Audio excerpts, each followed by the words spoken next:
जय हिंद दोस्तों स्वागत है आप सभी लोगों का आपके अपने यूट्यूब चैनल गोस्वामी क्लास 10 पर।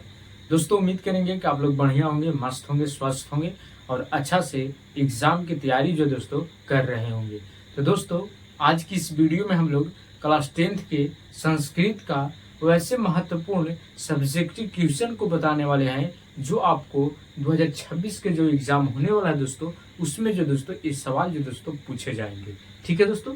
तो दोस्तों अगर आप भी क्लास 10 के छात्र हैं, अगर आपका भी संस्कृत बहुत ही कमजोर है तो आप उस सवाल को पढ़िए जो सवाल आपको डायरेक्ट एग्जाम में पूछा जाए। ठीक है दोस्तों। तो दोस्तों हम इस वीडियो में उसी सवाल को आपको बताएंगे जो आपको एग्जाम में पूछे जाएंगे। ठीक है। तो चलिए इस वीडियो को शुरू करते हैं और सवाल को देखते हैं। उसके बाद सवाल को अच्छे तरीके से एक्सप्लेन करके दोस्तों हम आपको बताएंगे। अगर आप इस वीडियो को शुरू से अंत तक देख लेते हैं तो आपको जो दोस्तों बस माइंड में ध्यान रखिएगा और आसानी से जो दोस्तों अपने शब्दों में जो दोस्तों आप इस सवाल को उत्तर दे दीजिएगा। ठीक है। तो चलिए सवाल पे चलते हैं। तो दोस्तों सवाल है कि पाटलिपुत्र को शिक्षा का प्राचीन केंद्र क्यों माना जाता है। यानी जो पाटलिपुत्र है उसको जो पाटलिपुत्र है इसको जो दोस्तों शिक्षा का प्राचीन केंद्र माना जाता है। आखिर क्यों माना जाता है कि जो पाटलिपुत्र है यहाँ शिक्षा का प्राचीन केंद्र रहा। ठीक है। तो सबसे पहले हम उत्तर से समझेंगे, उसके बाद जो दोस्तों हम आपको अपने तरीका से एक्सप्लेन करके आपको बहुत ही बढ़िया ढंग से समझाएंगे। ठीक है। तो दोस्तों उत्तर में लिखल है, उत्तर में लिखेगा कि राजशेखर रचित काव्य मीमांसा काव्य से हमें पाटलिपुत्र के गौरव की जानकारी मिलती है। दोस्तों यहाँ से आपको ऑब्जेक्टिव सवाल जो दोस्तों एग्जाम में पूछे जाते हैं। ठीक है। तो पहला ऑब्जेक्टिव सवाल बनेंगे दोस्तों, अगर आपसे पूछेंगे कि राजशेखर रचित पाठ के लेखक, यानी ऐसे ना पूछ के अगर ऐसे भी पूछ सकता है कि राजशेखर रचित जो काव्य था वो क्या था, तो आप याद रखिएगा कि काव्य मीमांसा जो है दोस्तों ये राजशेखर द्वारा रचित काव्य है। ठीक है। यहाँ पर इस सवाल आपको एग्जाम में पूछता है ऑब्जेक्टिव में कि जो काव्य मीमांसा जो काव्य है ये किनके द्वारा रचित है, तो याद रखेगा राजशेखर के द्वारा ये रचित है। ठीक है। उसी में कहते हैं राजशेखर रचित काव्य मीमांस काव्य से हमें पाटलिपुत्र के गौरव की जानकारी मिलती है। किन से मिलती है, तो काव्य मीमांसा जो है काव्य, इसी से हमको जो पाटलिपुत्र में है इसको गौरव की जानकारी मिलती है।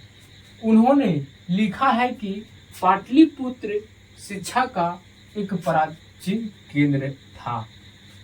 लिखा है राजशेखर ने अपने एक रचित काव्य है, यानी काव्य के नाम है काव्य मीमांसा। इसमें लिखे हैं कि जो पाटलिपुत्र है वो गौरव की जानकारी मिलती है। गौरव की जानकारी किससे मिलती है, तो काव्य मीमांसा में मिलती है। ठीक है।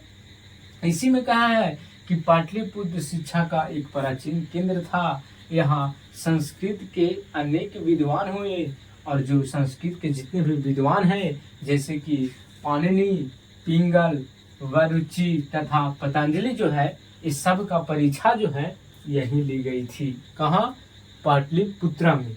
ठीक है। यही उन्होंने विख्यात प्राप्त की थी और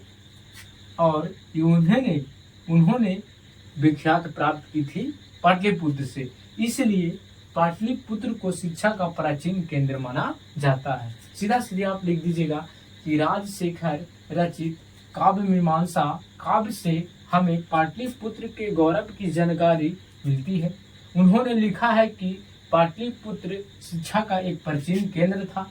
यहाँ संस्कृत के अनेक विद्वान हुए जिसमें पाणिनि, पिंगल, वरुचि तथा पतंजलि की परीक्षा यहीं ली गई थी। जितने भी संस्कृत के विद्वान हैं इन सभी का परीक्षा जो है पाटलिपुत्र में लिया गया था। यही उन्होंने विख्यात प्राप्त की।